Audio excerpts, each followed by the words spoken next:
A warm welcome back to your latest industry recap, and of course, a very happy new year. I know we're a few days in, but I hope it's been treating you well. Today, AirAsia are growing their fleet, and there are the continued ramifications that come following a 737 crash. Why not begin there? We're following that major incident at Jeju Air. Now the South Korean company is going to be adjusting its flying schedule, really in a response to the tragic crash just before the turn of the new year. Jeju Air is looking to strengthen its overall operation, but more importantly to do this, it's going to be putting greater focus than ever before on the safety measures undertaken. Jeju Air also feels it is responsible to its customers and the broader public to really restore their trust following the incident that they know that they have broken. The airline will be cutting its schedule by around 10 to 15% to restore trust to better focus on safety practices and also recovery. Moreover, a focus will rest on providing emergency funds and general support to the families impacted by the incident. A 10% to 15% flight reduction will occur between now and March. Therefore, you are really focusing in on a cut across the winter period.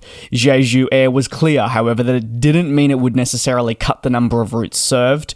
Rather, the reduction of flying will be conducted in an efficient manner to ensure that the airline can move through additional maintenance requirements of all its aircraft, which once concluded, will then be able to enable safer capacity for the future that the airline has verified. According to local South Korean media, however, a reduction in flying also could come as a response to the claims that the planes that are operated on the Jeju Air network are overflown, therefore meaning that they are in the air far too often and far too frequently in comparison to their counterparts. Whether there is actually substance behind this and this plays a role in a plane going down is another thing. In response to the accident, Jeju Air will also be bringing in more experienced workers who will focus on aircraft maintenance. And by doing this, Jeju Air will see its workforce for those in the maintenance division reach almost 600. This will be able to support your existing, but you've got to remember as well, also eventually growing fleet. Another focal point for the airline is the compensation efforts that will be needed to be worked on.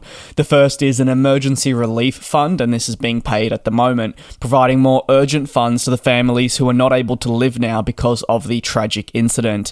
Away from this and expressing their condolences, other means of compensation are currently being worked out, but much of this is first going to revolve around communication with insurance companies from not just South Korea, but also around the world, which can slightly complicate matters and why this is expected to be a longer process than the immediate fund. The key takeaway at the moment from the latest press release is that Jeju Air will be cutting its flying in the next few months. We're looking at a 10 to 15% reduction.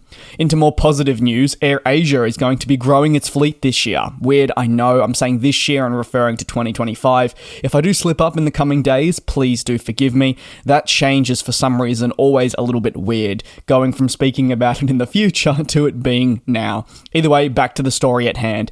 AirAsia 2025, well, we can expect route expansion and fleet expansion. The major airline group, which is facing persistent competition in the region it calls home, wants to focus on meeting new destinations on a domestic and international basis. To support these growth ambitions, the carrier is looking to increase its fleet size by 5 units, this at the AirAsia Indonesia division, which would bring the total number of planes that are active more towards 30.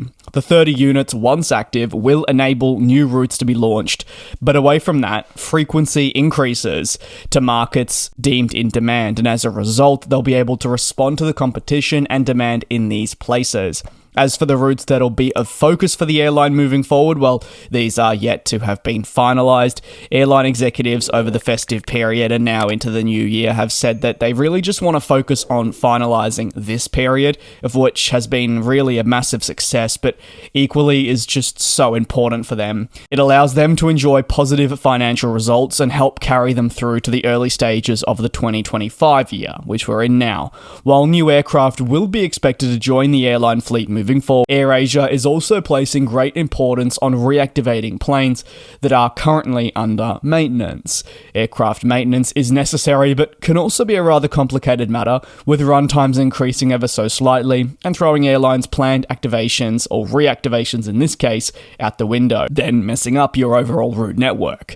2024 was a bit of a mixed bag for AirAsia, with the company all but confirming that it wasn't necessarily a year to remember, following far more difficult conditions than what was to be initially expected. As a result, the airline confirmed that its plans for 2024, while not realised, were not aided also by a persistent delay in acquiring new planes from manufacturers such as Airbus. These manufacturers, and really the European plane maker, has struggled to really put these planes out on time, whether that be through acquiring seats, parts, or more, and this has resulted in a pretty complex environment for airlines that are strictly relying on the delivery of new aircraft to provide them with growth for the future.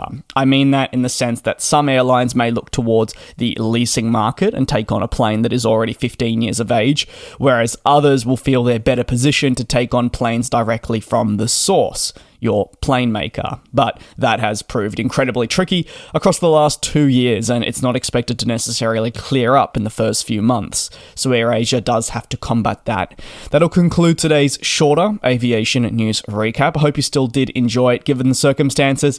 As I've kind of been hinting at in the last week or so, it's been the festive period, and while work can absolutely not stop on my end, a lot of the industry kind of shuts down for a week and a half, and there's really not too much to talk about. But I appreciate you sticking around. We're no doubt about to get back into the swing of things, and I'll be here every single day, as best as possible, giving you all the latest updates.